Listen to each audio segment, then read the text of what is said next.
You ever have a morning so perfect you almost believe nothing can ruin it?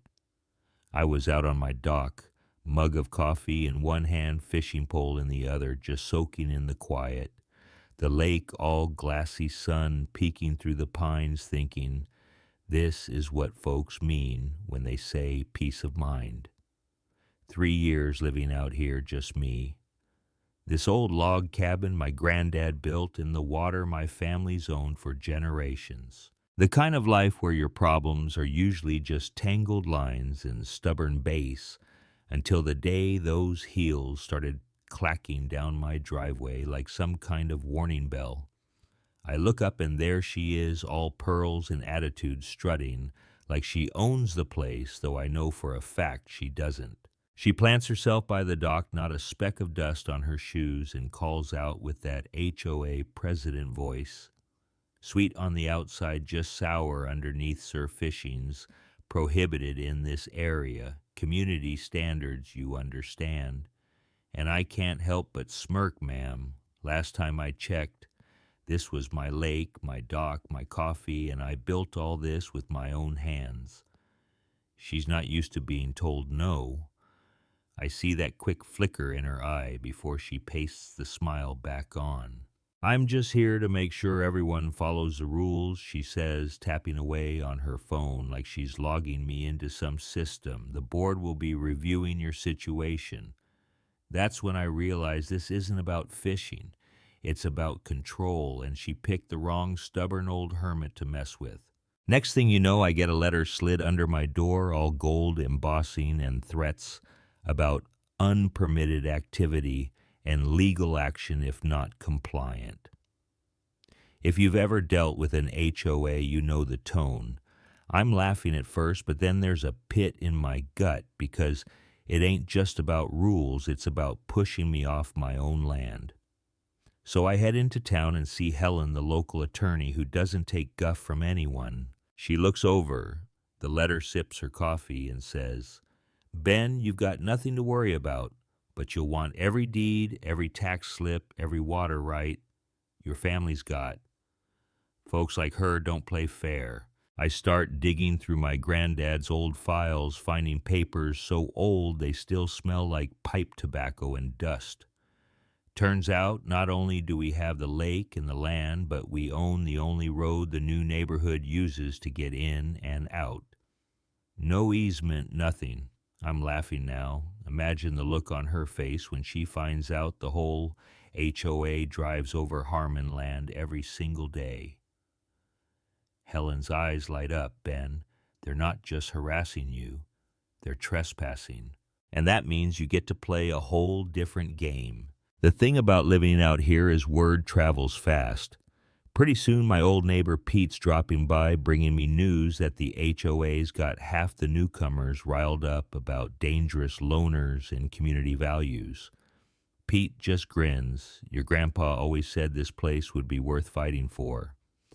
And right then I know I can't just roll over, not with the old man's memory hanging in every board of this cabin. Monday morning I go to drive into town and find my driveway blocked with orange fencing. Big old no trespassing sign slapped on it like I'm the one out of line. I walk around, snap a few photos, and call Helen. She just laughs. Apparently, this is the president's favorite intimidation move. Later that week, my power's cut off, and wouldn't you know it, the utility company claims it was unsafe. Took a few heated phone calls and a threat to get the sheriff involved before they flipped the switch back on. That's when the real fun starts. HOA security guards, big fellas in black polos, setting up camp at the edge of my property, watching me like I'm planning a bank heist. I see them jotting notes every time I walk my own woods. Then comes Eddie, the HOA's so-called enforcer. He's all muscle and good advice, tells me, sell now and avoid trouble. Ben, Cynthia's got big plans for the lake. I just shake my head. This land's not for sale, never will be, but thanks for the neighborly concern. Twist is a week later, I get back from town, and my front door is wide open. Nothing gone but every drawer and shelves been riffled through photos and maps spread out like someone's cataloging my life. Sheriff comes dusts for prints, but we both know there's no proof. It ain't about theft, it's about scaring me, making me feel like a trespasser on my own land.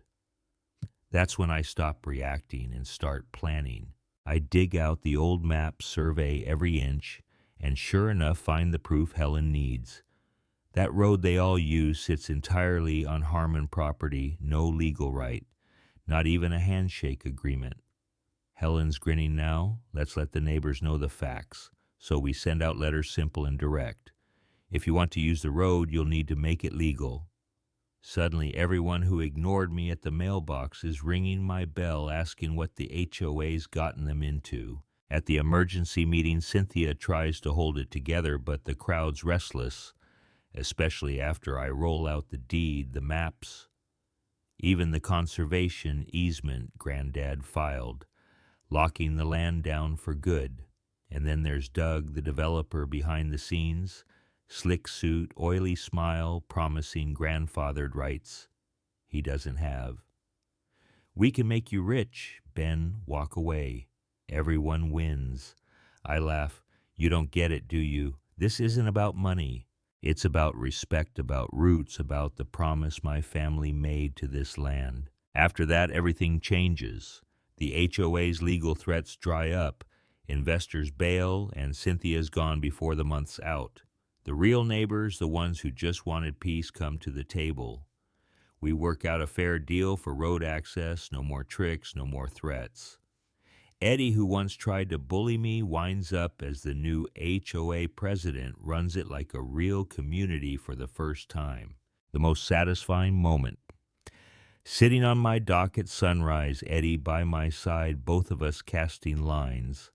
Lake quiet again. He says, "Never thought I'd be grateful for an old deed." I just nod.